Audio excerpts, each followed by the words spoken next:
Good afternoon. This is Aaron Purdue. I'm coming to you from Los Huertas Canyon and near Los Huertas Creek in the mountains just outside of Albuquerque, New Mexico. I figured nice May, or actually June, Sunday afternoon.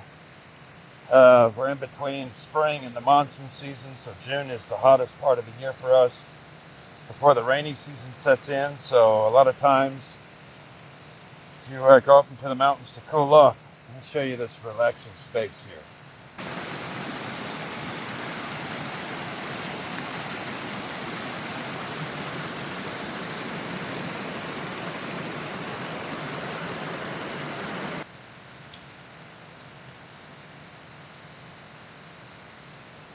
So today I want to talk about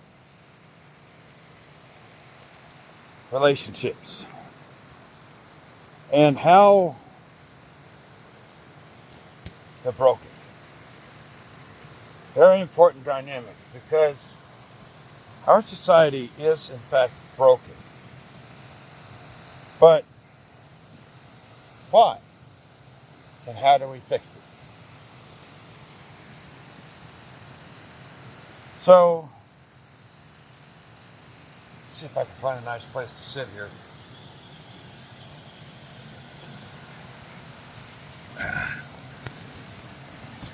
Right.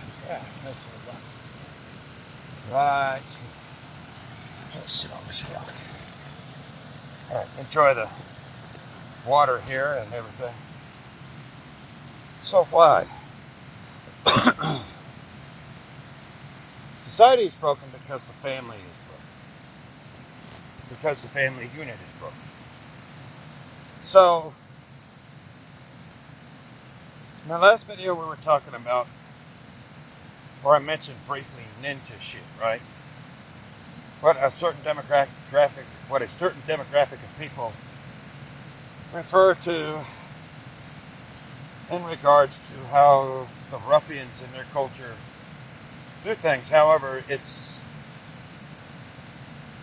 a first world decadence thing. And actually, not really that, because obviously it's in the third world and second world too. And it does explain the deterioration of their societies. So, ninja shit. Where do I begin?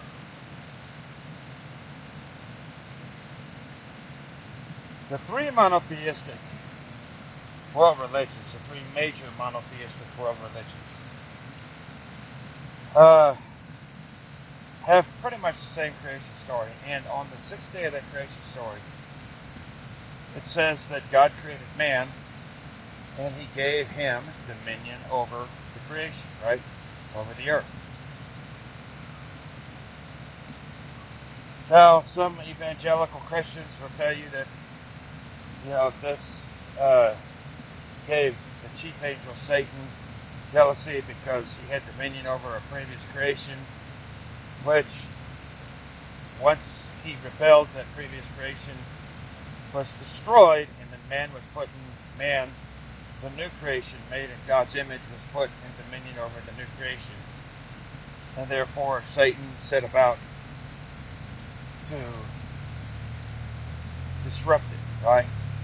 To try to get that dominance back. That's a storyline that's kind of pertinent to this, but since we're talking to a larger audience today, we'll stick with the creation story that is common amongst Christians, Catholics, Jews, and Muslims. So, the six-day creation, right? Let's try to get this across the broadest audience we possibly can. And all of us believe that men, Adam, was created in the image of God and given dominion over all the rest of the earthly creation on the sixth day, right? That's how it reads. And then God said, well, it's not good for man to be alone, so therefore, I'm going to create him a helpmate. And then it says that, he put Adam into a deep sleep, and he took one of his ribs and fashioned from that rib, from his own side, the woman who was to be his helpmate. Not less than, equal than, but a helpmate. Okay? There is a hierarchy. We'll get to that. Alright? But this is not to say that women are less than men, because in the creation tone, or in the nature of things, the woman was created to be the companion to, the helpmate to, the complement to, and Adam to be the complement to the woman. Okay? So there's a place. It's not a less than place, it's a different but equal place. So, what is going on in relationships?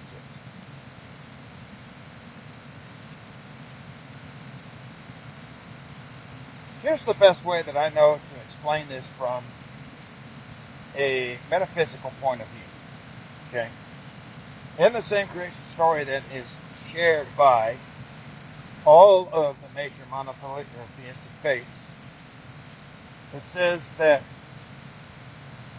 on a certain time that the serpent, apparently Satan, the fallen cherubim, had taken the form of a serpent, came to Eve, and he asked her, hey, God, or did God say? And Eve said, well, yeah, he said we could have the fruit of every tree in the garden, of every tree in nature, except for one. And when God originally told this to Adam and Eve, he said, just don't eat this fruit. Okay? That's key. He said, you can do all of this except for this one thing. He didn't set a consequence.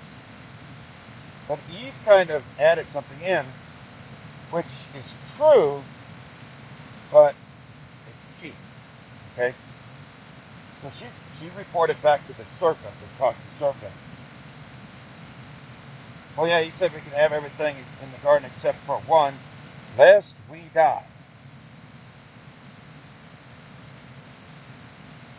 And the tree, the fruit of the tree she was talking about was the fruit of the tree of the knowledge of good and evil. So, in that tone, so long as they did not eat that fruit, they were protected from the knowledge of the difference between good and evil. Right? As far as they knew, everything was good. Because that's what the scriptures of all of those faiths say, because that part of the story is exactly the same, right? It says, after day one, God did this and that, and called it good. Day two, he called everything that he did on that day good, so on and so forth, right? But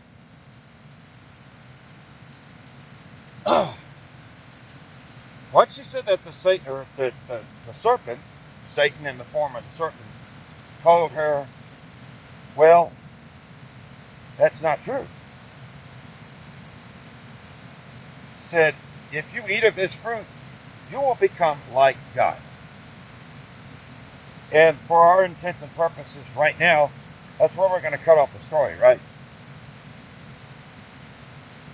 For now. We'll continue on here in just a little bit. So, implied in this right now is that Eve was by herself. And that the angel of temptation appeared to her in a form of a serpent in this case, and began to mislead her, or begin to soft sell her. Okay? And she was able to be tempted and misled. And obviously she took of the fruit and ate of it. And then when she did that, she took it to her husband and ate of it as well. And then, of course, they recognized their nakedness, which yeah, they probably knew they were naked, but they also, I believe, recognized that, oh, now we have done something wrong. So now they recognized both good and evil. And they recognized that they had blown their innocence, or their covering of good, or they had violated the social contract. So what does that mean, really? First thing that is implied is that it says that after she ate the fruit, she took the fruit to her husband Adam. Okay? Which tells me that during the time of her temptation, during the time that she was misled, she was outside of the cover of her husband. Okay? Why is this important? I'm going to talk to you guys in a walk. Why is this important? Because Adam and Eve were made differently. Okay? They were given two different characteristics.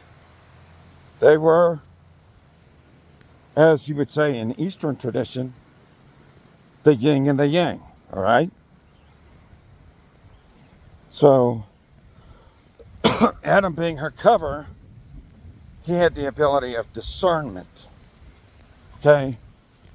The ability to discern practical things. Things that are of wisdom or are of foolishness.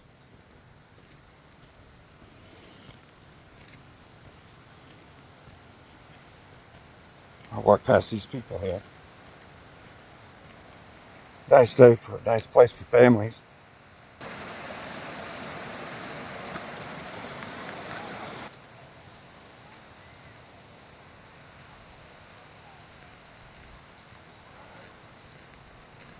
A little thirsty.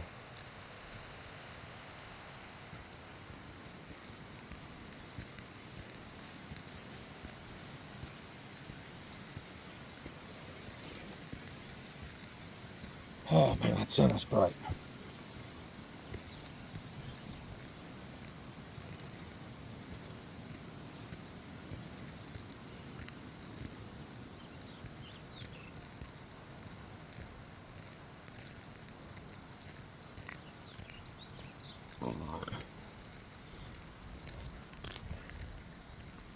Excuse me.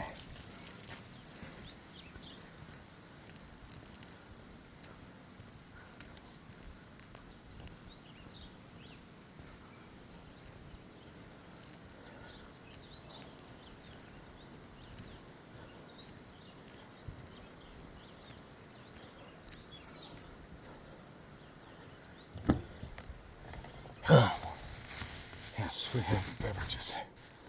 Good.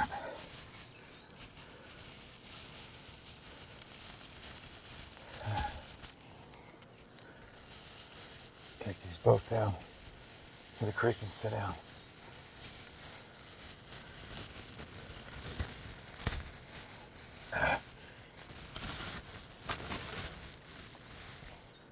All right, here we go.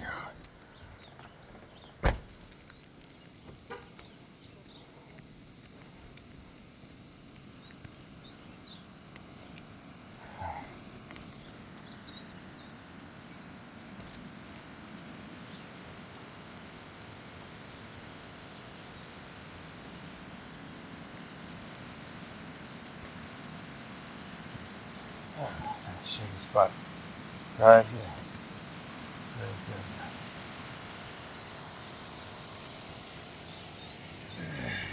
Need some water.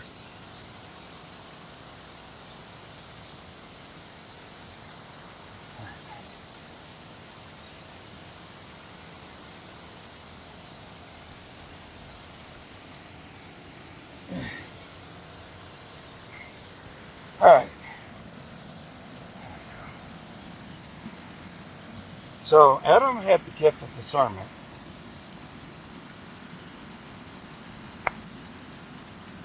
And Eve had the gift of nurture.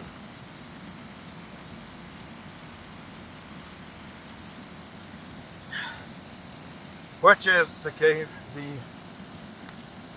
gift of emotional strength.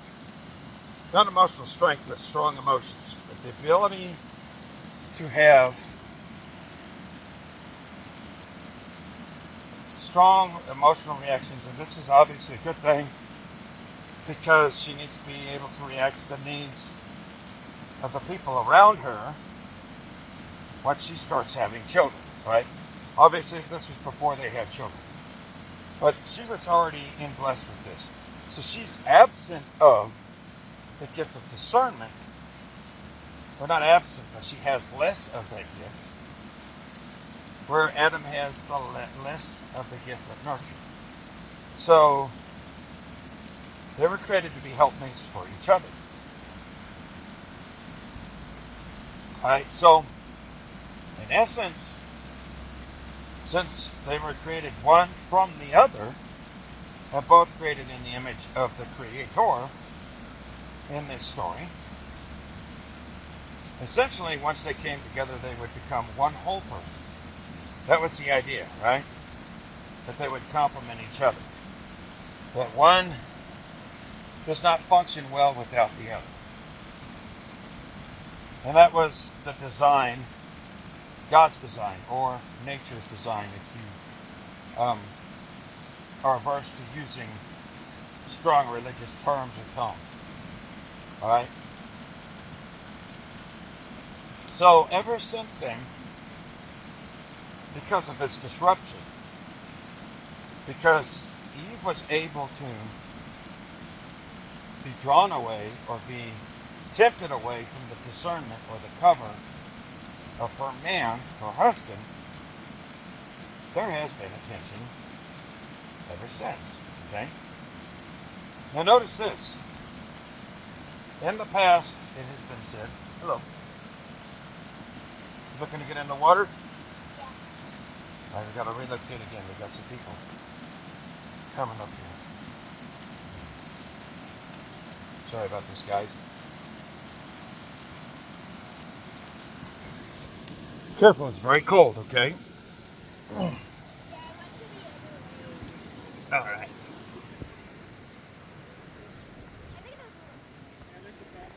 I'll go down here.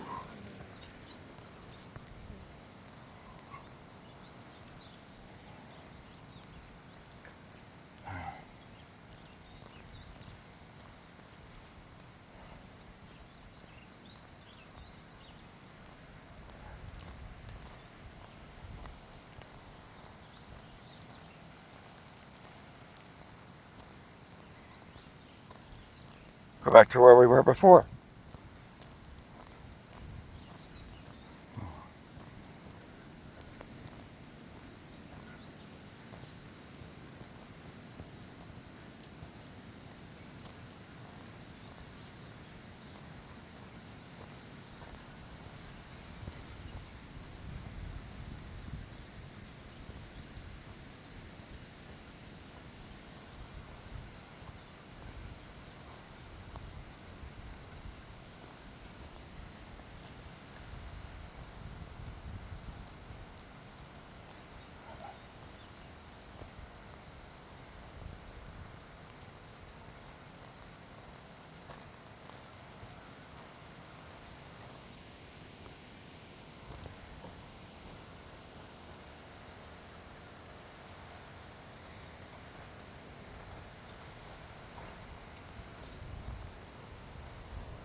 Hiking. All right. Let's sit here on this maple stump.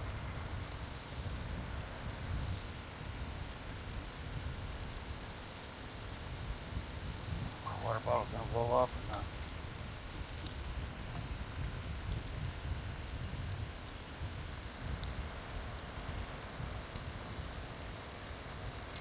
All right.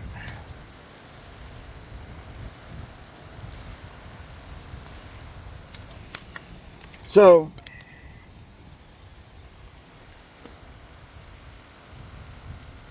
once Eve was without her cover, she was able to be discerned. Now, The important thing is to remember is that once she had done what she did, she went back to her husband.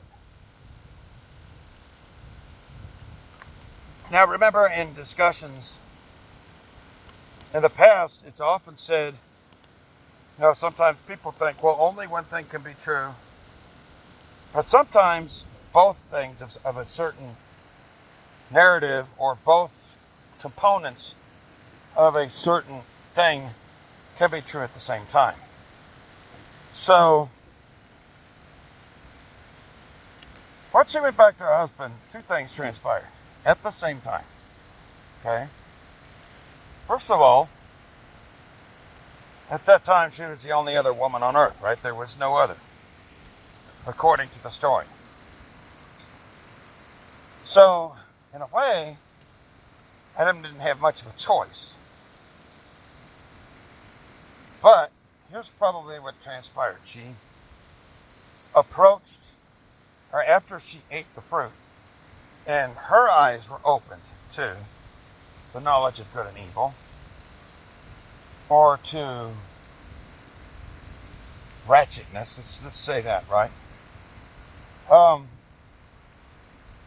She was, obviously, because she is emotionally sensitive, and that's a very strong aspect. Although men feel strong emotions too, and they feel them for longer, and they react to them sometimes more with more strength than women do. But since she was feeling a certain type of way, and it was not a good way, she recognized what loneliness was, what shame was, and she realized that that was a very lonely place to her. So naturally, what did she do? She goes to Adam. And she tells Adam, hey, I did this. Now, Adam's reaction naturally, because he does not want to lose his part of him,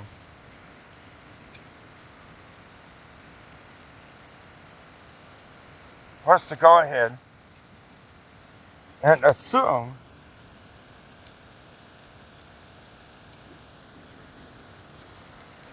that responsibility for her. Okay? So he also partook of the fruit. And then also, as the story goes on, him, her, and the entire human race thereafter endured the effects of that. Okay? And it says that they wove fig leaves together to try to cover their nakedness, to cover their shame, which I believe, once that happened, Adam started pulling down tree branches and stuff and trying to fix a way to where he could account for, cover for the error that started with Eve being tempted, propositioned, and acting out from underneath the cover of his discernment. Okay? And because of that, they both had to face the consequences, as does the whole human race after that, of losing their paradise. And that's a very loaded word, because losing their paradise is not just a physical location in the garden, as is often said in the story, but it's metaphysical, emotional, physical, all that, all combined. And it says that after that, death and destruction entered the story. So this is how we get Ratchenesd.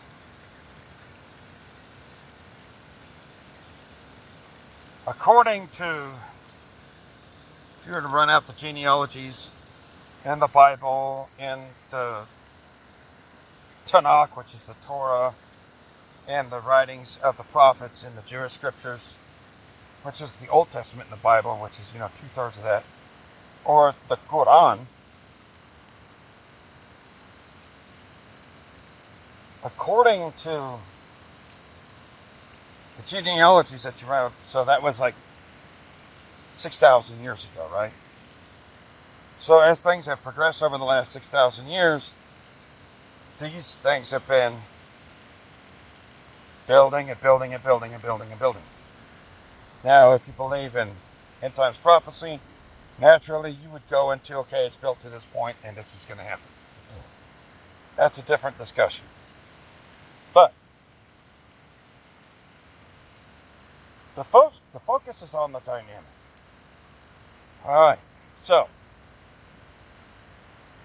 we've gotten into today's society where we have women who are 40, 50, 60, 70 years old, and men also, and they've already run through 1, 2, 3, how many ever spouses they've run through. Many of them have illegitimate children, broken families, on and on and on and on it goes, right? So we set the tone as to where this is, as far as most people can understand, where this has been broken, okay? On how this dynamic in a perfect world should work and how it doesn't work, okay? When one is without the other, either without their nurture or without their discernment, then the model does not work. It just doesn't work. So let's think about this. In fairness, we'll go with the men first, all right? And we'll use a fairly simplistic model on this one, just because. I'm going to sit on this log because it's better.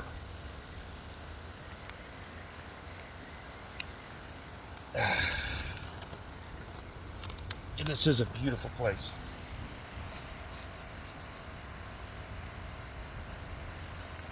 So, see if I can do this without falling in the creek.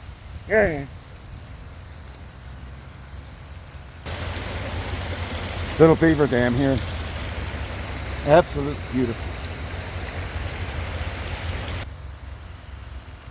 So we'll go with the men first, all right? Bachelor pad. This is where I guess we could come up with a term, minimalist life, right? So the bachelor pad, right? What does it look like? Typically, I mean, it could have like nice toys, like maybe pinball machines, or nice pool tables, or nice furniture, but even that nice furniture might be more Spartan or utilitarian looking. So the bachelor pad is a fairly simple place, right? So the guy has discernment to get the things that he needs, but not more than that. All right, so he has the discernment to figure out how to survive. You put a wife in that bachelor pad, and next thing you know, start having pictures on the walls, pillows on the sofa, maybe a different style of sofa, maybe a little bit more cushiony. You get doodads on the shelves, more frilly type stuff. You got children running around eventually, hopefully. And of course you have the things that are associated with that. The diaper bag, because she's going to want to have everything she needs to nurture and to really take that bachelor pad and build it into a home. That's the dynamic between the nurture versus the discernment, right? And as that progresses, the man, while she's nurturing and she desires to seek out these things to nest, it's called nesting. If it gets out of control, it's called hoarding.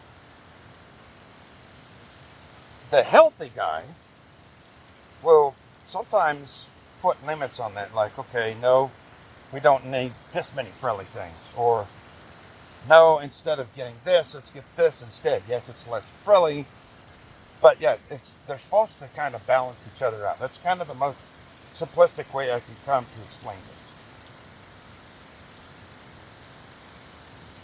So that should be how that dynamic works. So let's go into a 50-year-old bachelor pad, right? Ideally, I mean, in a perfect world, if he's never been married, he probably had enough time to accrue wealth to where he has nice high-end furniture, but it's more like Frank Lloyd Wright type furniture. You know, it's got more of like an industrial type look to it. Maybe not as cushiony. Maybe he's got wood paneling walls, and he's got, I don't know, maybe if he's into hunting, he's got, you know, maybe an elk head with elk antlers, and maybe a bear head, maybe bearskin rug. Or if he's into cars or motorcycles, he may have stuff like that, you know, displayed as decorations. But it's not very foofy, frilly. It doesn't have that soft touch to it, right? If it's a 50-year-old guy who's been through a lot of broken relationships or divorces, it's probably going to be a one-bedroom apartment with a bed, a sofa, enough utensils like iron skillets and stuff in his kitchen to go ahead and prepare himself some meals. A stocked refrigerator, but it's not going to have a whole lot of cupcakes in it. Right? He's going to have like eggs, milk, cuts of meat, some bread, you know, the spices he likes to use to make his meals. Or he may just eat a lot of takeout. He's going to do what he needs and not much else because that's what he discerns. Okay, now, let's go into a 50-year-old woman's house who's been through a lot of divorces.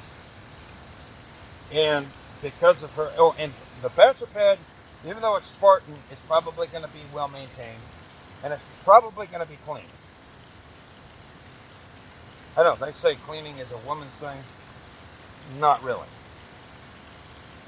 Cleaning is more of a discernment thing than a nurture thing. Okay? And dudes probably do things like clean with bleach. Okay? He's probably not going to have many carpets because it's easier to clean tile. Or linoleum. Alright? Or whatever. So, harder surfaces, stuff like that. The female bachelor pad, if she's a maiden, or she's a maiden, well, not a maiden, but a madam. And now I'm not talking about a madam of the night. I'm talking about the proper term of an older, or a spinster, of an older female who's never been married, never had kids. It'll be somewhat Spartan. It'll have like lace doilies and stuff like that. But the building itself will be in for repair. Okay? It may have carpet. It may have softer furniture. Again, may not always be in the best of condition. It might be clean, and she'll have plenty of time to do that. But maintenance will go to the wayside. Okay? If she is a bachelorette who's been through several relationships, has had, or currently has, and she's middle-aged on up, has had or currently has children from one to any number of relationships. That's when we start to looking at. That's when we're starting to look at stuff that makes the Learning Channel type television shows. The place is going to be in horrible repair. More often than not, the grass is going to be, 2 foot high unless the neighbor comes and cuts it, or one of the kids comes and cuts it. She may eventually do maintenance on the house, but it'll be patchwork because she'll have to save up money and pay somebody to come and fix something but she'll only have enough resources to do things one project at a time. Of course, married couples have this problem too, where they may only get to do the roof this year, and maybe the siding next year, or the siding the year after, or maybe the floor is 5 years down the road. But with her, it's going to be even wider spaces, and it's going to be even more apparent. At least if she had a husband, until those things could be completely replaced, he'll either have the skills or the discernment to either patch it up himself or call somebody to help kind of patch it up a little bit until it can be done fully. Whereas,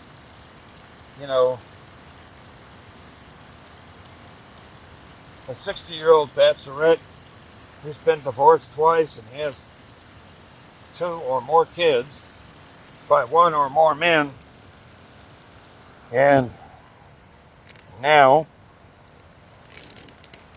they're gone, or they're shacked up in the house with her, and they're doing all kinds of stuff, and she has no control over it. You're going to have dirty, torn carpets. You may even have carpets full of cat pee. You're going to have furniture that's worn out, but it's fluffy, but it's dirty and worn out. You're going to have stacks of stuff everywhere. And if it's bad enough, the house is going to smell like a barnyard. You're going to have places like down in the basement where a drain flooded and the carpet got flooded and only a portion of the carpet got ripped out. And then we got mattresses stacked over against them. That's what that's going to be like. Because of her nurture and nesting characteristic, she's acquired all these things, she's fluffied it up. But because of the lack of the discernment characteristic, now it's like an indoor junkyard. Make sense? Good, I hope it does. All right, now, let's go to the Jezebel aspect. Now, there's a tick there. Is Pearly crazy?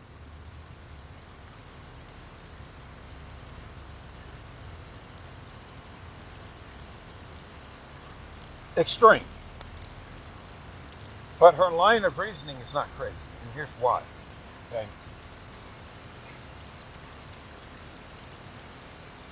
Typically, because of discernment, men are better, unless a woman has been trained to be more masculine, are better at making certain types of hard decisions.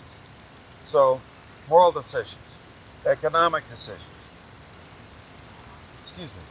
social decisions. For example, voting, all right? Where women are better at making better nurture decisions, such as building networks, familial and community networks, such as providing things that would add more comfort to those around her or for herself. So the difference, you follow the difference here. This is why marketing works so well on women.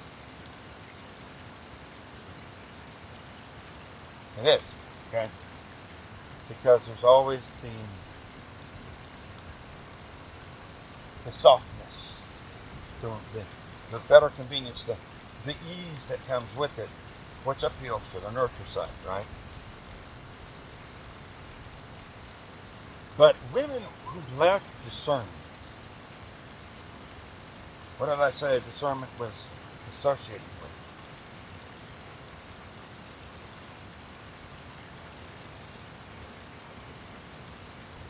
They're more easily manipulated. Now, the problem with modern feminism today is that, unlike the day of Susan B. Anthony, Modern feminism today seeks to put women outside of their nature, to masculinize them. So, and this has been going on over time as well. Because remember, Eve kind of did this too when she made that decision on her own without her husband's discernment. And of course, the things that followed after that. When you masculinize a woman and convince her of the fact or of the idea that she don't need no discernment, I don't need no man. When a man comes into her life and starts, even if they're just dating, because remember, for a man, dating is an extended job interview, and it should be for women too. When they're dating, when they're betrothed, or when they're married, when they start doing those things, and he starts injecting discernment, oftentimes in the term of the word no, many times in a very polite no, such as, I don't think that's the way we should be going if we're going to do this together. I don't think we should make these decisions independent of each other because this might affect our future. That's a characteristic of discernment, okay? A lot of times because of third and fourth wave feminism, which is grown out of Eve acting outside of her cover 6,000 years ago, women dig their heels in. And then here comes the, how dare you try to control me. And that's not really a means of control per se. It's a means of looking out for the future, right? It's kind of like the difference between the quarterback and the coach. Yes, the quarterback has the decision to make flash decisions on the field, the capability to make tactical decisions on the field, and the leadership of his teammates. Much like a woman and a child, right? Whereas the coach is standing on the sidelines and he sees the whole bigger picture and he's making the strategic decisions. And he has the ability to tell the quarterback, no, let's not do this. Let's do this instead. No matter if the quarterback sees a potential short-term gain in a tactical decision, that coach should be able to redirect that quarterback and say, yeah, that's fine, but let's do this strategically instead. That's how the dynamic should be. So when a woman digs in her heels, okay, and then she becomes recalcitrant, this is oftentimes where it starts to break apart.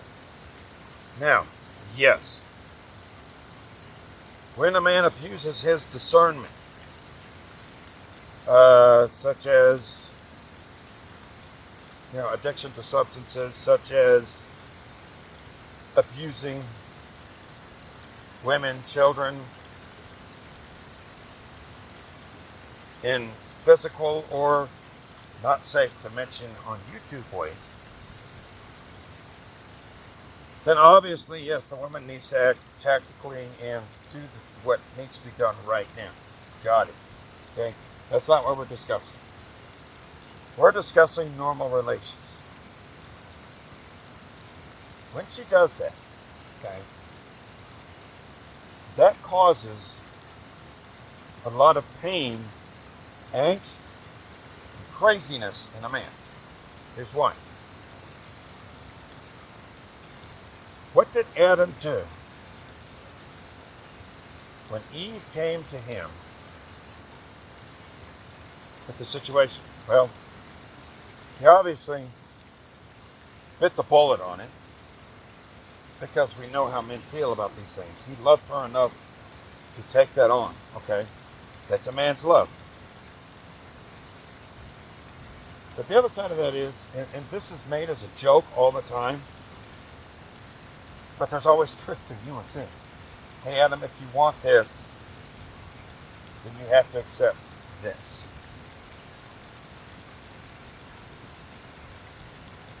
So already we're beginning to see the destructive nature of that specific dynamic right there. It was already starting to play out all the way back then. Okay. But if you do that enough to a man, if you don't drive him crazy to where he wants to start putting objects that hurl projectiles faster than the speed of sound into his mouth, eventually you may drive him away. Yes, there is such a thing as sexual addiction in men and in women, and that is abnormal. That does indicate that there is a psychological or spiritual problem going on that needs to be dealt with. But I would say, and this is not an excuse for immorality in either way, because this could be flipped around on the women too. If a man is lacking in his discernment, a woman might be tempted to seek that discernment or that sense of cover from somewhere else. Even if she loves her original discernment and doesn't want to leave him. Likewise,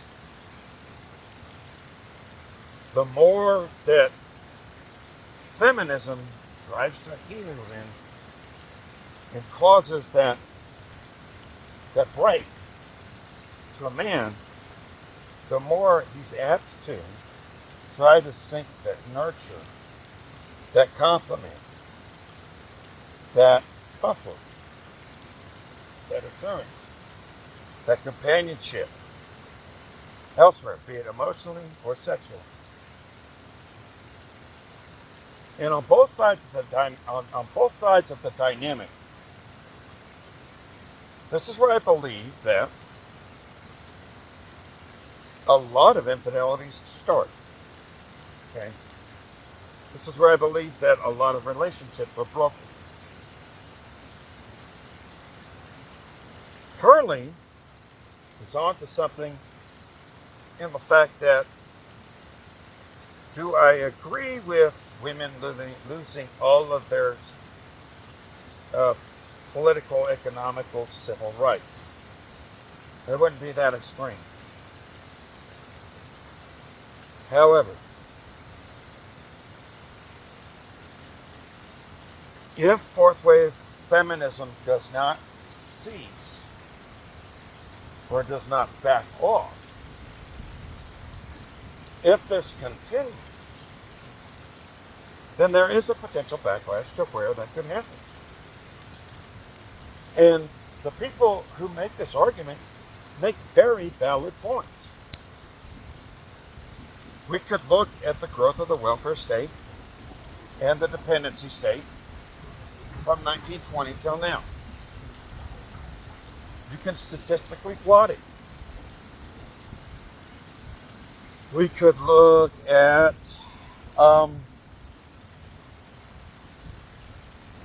what they call reproductive rights. Okay, so, by the 1970s, we had convinced women that it was their civil right to murder their children in their womb, to red rum their children in their womb before that child is born, barring, life-threatening medical complications to the mother. Notice I didn't say rape or incest. And here's the reason why. Yes, rape and incest is very damaging to the psyche of the woman, who is carrying that child, but that child is innocent in that event. He says the woman is, I understand. Whereas the woman probably won't pay for that with her life, that child will. Okay? There's always adoption, there's always family. So that for that's not the answer in my book. And I'm going to stand 10 toes down on that. But barring life-threatening complications to the mother, that's now a civil right.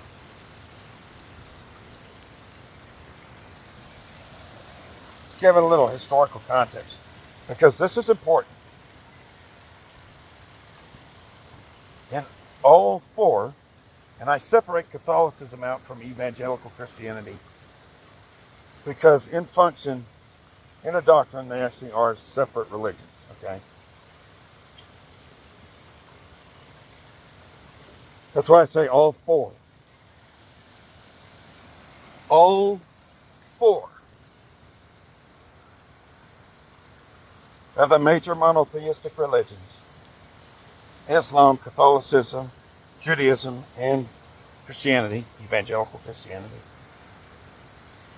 their scriptures and their traditions say, thou shalt not cause your children to pass through the fire. Thou shalt not sacrifice your children to Molech, right? So it's prohibited in all of them. So,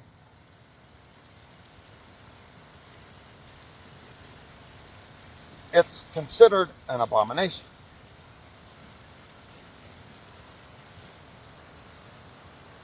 Here's what I know from combat. And I don't mean this as a threat. I don't mean this to be intimidating to people. But I mean it this way, okay?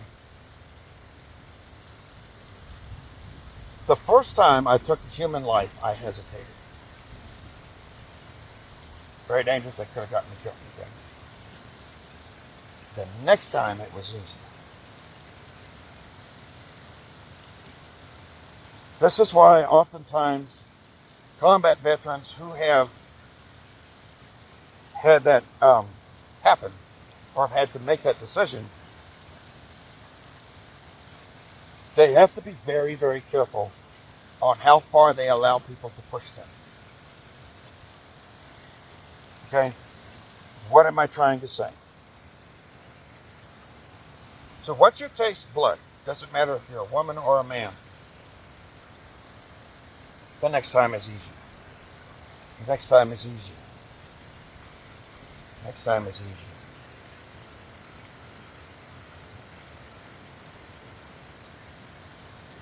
And if things don't correct, if we don't find a way to, in a civil manner, turn these ships around, then there will be an overcorrection. Okay? I've even said this myself. And oftentimes, out of my frustration and my anger, I'm like, yeah, Pearlie's right, we should do this. And when I come to think of it, I don't think she actually means that herself, because she is a very successful and unusually discerning young woman, so far as I can tell. I think she's using hyperbole to get people to wake up and understand, hey, ladies, I'm a lady too, we better knock this off, because if we don't, we're not going to like the backlash.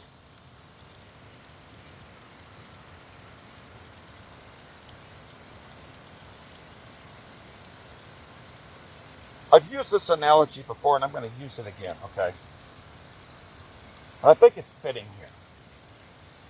I think it's fitting to say that, it's like, let's take the KKK guy again, right? Terrible. And he sees a small group of people of a demographic that he already has a hatred or a negative bias towards, participating in a criminal activity.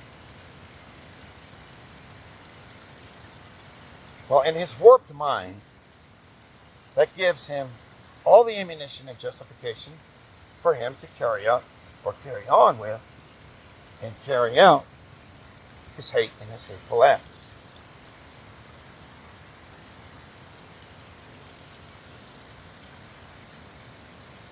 So, it's just like the thing with P. Diddy. Just like Angry Man got so angry at P. Diddy the other day. Okay? Because that gives the wrong people the right excuses to do certain things. Same picture. Alright?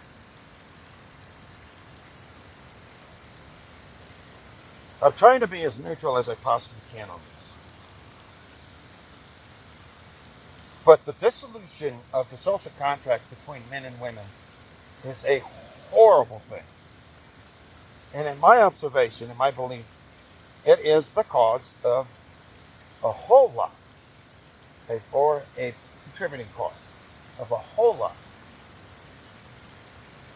of the wretchedness we're enduring on both sides in our society today. Okay?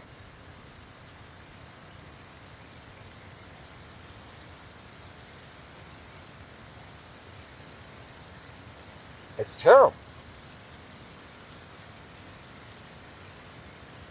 We are flawed creatures. That's why we have rules. That's why the four monotheistic religions actually have a hierarchy in place on social relations. Here we go. Women are not subordinate to men. Women are not less than men. That subordination is not a less than. It's an addition to. That man's bachelor pad is not a comfortable home without her nurture. He needs that. Likewise, her life is oh so chaotic and oh so disheveled without discernment. And of course, both of them operate under the rule of the higher power, the Creator God. Because apparently he's the one that set the social contract and the rules. That's why that's there. Okay? Bachelors are either resigned to their station in which they'll find acceptance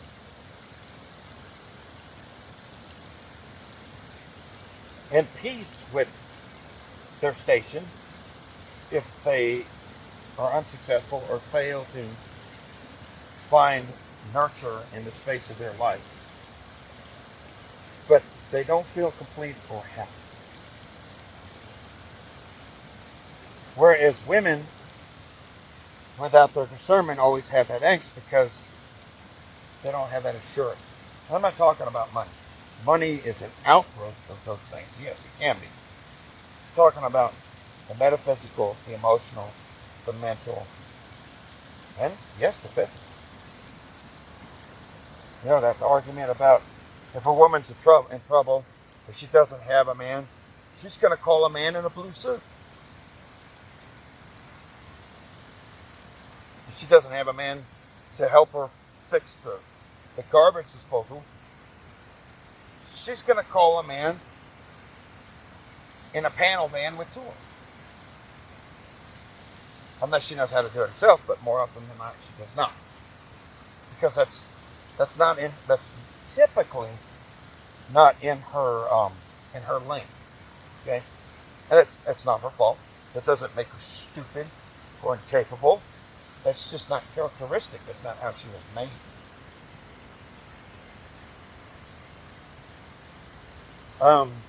Likewise, you know, guys, when they look at their fancy cars and stuff like that, Lamborghinis are uncomfortable as fuck, right? Mercedes are very comfortable, but when a man keeps his car clean, unless he's using, my truck's a mess, but there's a reason it's a mess. It's got tools in it. I use it to do work. But it's there for a purpose. But if it wasn't a tool truck, if it was just a regular go-getter type truck, it would be clean. Unless I absolutely needed something in it, it wouldn't be there. Okay? But women are the reason why pickup trucks now have 4 doors and all the amenities in them that a car does. Where 40 years ago a pickup was a utilitarian smart vehicle that a man was okay with using for work or as a daily driver. Same deal. Okay? But let's get down to brass tacks, ladies. Men do have feelings and emotions. We really do. And we want to give you our discernment. We want to give you our bodies, and not just sexually.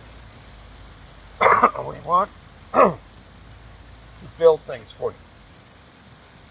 We may not be able to frame a house, but we want to go out, and if we don't have that skill set, we want to go out and use the skill set that we have to make that be able to be there for us.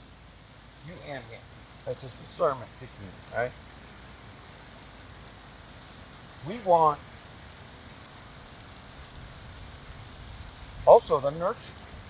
Because for us, when we go do that for you, and given today's economic situation, and generally speaking, the economic situation of the history of the world, unless a man is insanely wealthy, yes, it requires both to work in some capacity. Sometimes the woman even spending a little bit of time outside of the home. And men are willing to help with the nurture as far as helping care for the kids and stuff like that if she has to do that. That's not unreasonable to us at all. That's a very real situation for most people. And that's okay. You should be making most of the bread, or at least more than half of it, I should say. Just because of the way it is, and that's okay. That's why relationship dynamics where she's making more than him often don't work. Not always, but often. But he desires his place of rest, his nurture. That's why men, when they feel that they have that place of nurture, in that beautiful nurturing creature that he feels or he believes is his. That's why when that doesn't work out, or when that nurture stops, that's why that sends him sometimes off the rails. It's not, yes, we have to be emotionally strong, but it's like,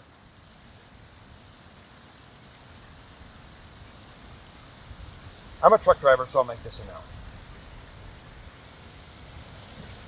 Oftentimes, like if a truck that's over height or too tall doesn't strike really hard, but like nicks at the underside of a concrete or steel abutment on a bridge, right? One truck does that. Then, a few months later or a year later, another truck. That happens enough, guess what that's going to do to the capacity of that bridge to stand? It's going to weaken. And every time that nurture is removed, or it's withheld, or it becomes adversarial, it chips away at his mind, at his heart, at his body. And sometimes it gets to the point to where he loves that nurture so much, that being so much, he doesn't want to leave. But he's got to get that nurture somewhere.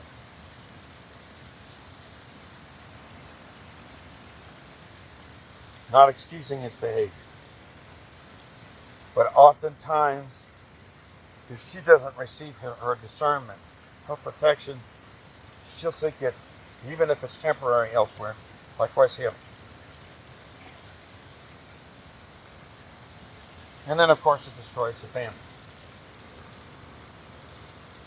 One of the things to look at And I'm not sure. I know a lot about the Quran, but I'm not as versed in it as I am in the other scriptures, and I apologize. So I'm not sure if the story's in there or not. But for the other three, and maybe the Muslim people could look at this in the other scriptures as well, just to kind of as a point of reference. But the Catholic, Jewish, and Christian scriptures have the story of Ahab and Jezebel.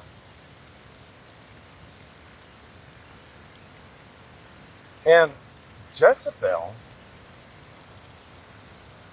is a reason why we call a bad woman or a combative woman a woman with a Jezebel spirit. Go look that story up. Go see how the dynamics of her relationship with Ahab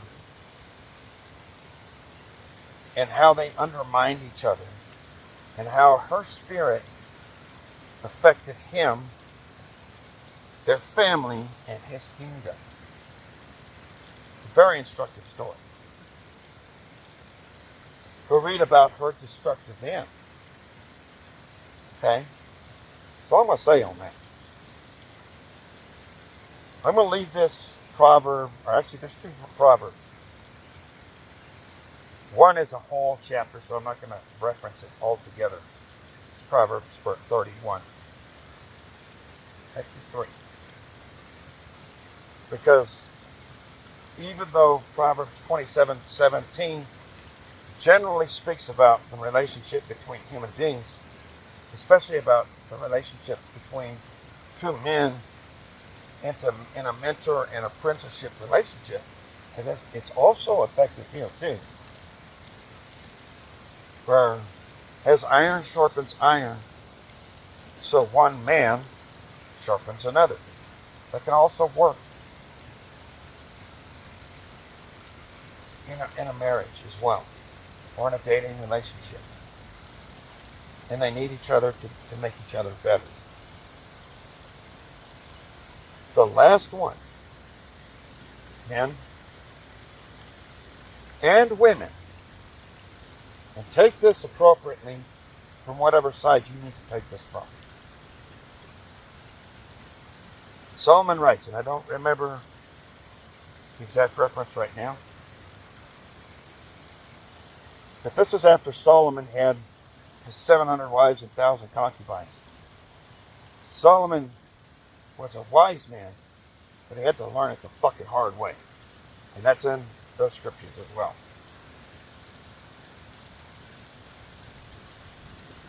Because Solomon gained his discernment through hard lessons. And he died an old man, but he didn't get his discernment until the end of his life. He didn't write Proverbs and Ecclesiastes until the end of his life. He writes this. He says, better for a man to live on the corner of a roof.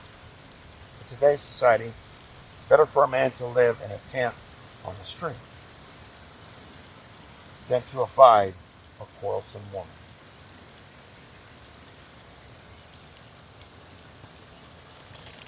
So, I know until God, and I have my Christian beliefs on this, and maybe that's a discussion we can have in a more private setting. But all four of those faiths say that God eventually will come back and restore the original set of creation as it was when it was back just Adam and Eve before eating the forbidden fruit. But until God restores back to that garden,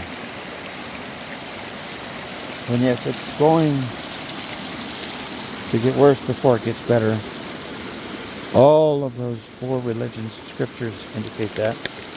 That is a tome for a story that they have in common. One of them I disagree strongly with, but for quality and just for general knowledge, we'll go with this until that's restored. Individually, ladies, gentlemen, let us do our best to try to, in our fallen state, facilitate that in our homes, in our relationships.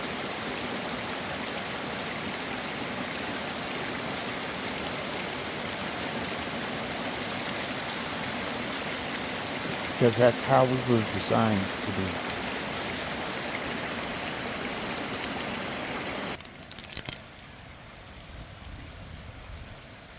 Sarah Purdue signing out from Las Huertas Creek from the beautiful southern Rocky Mountains outside of Albuquerque, New Mexico. Y'all have a wonderful day.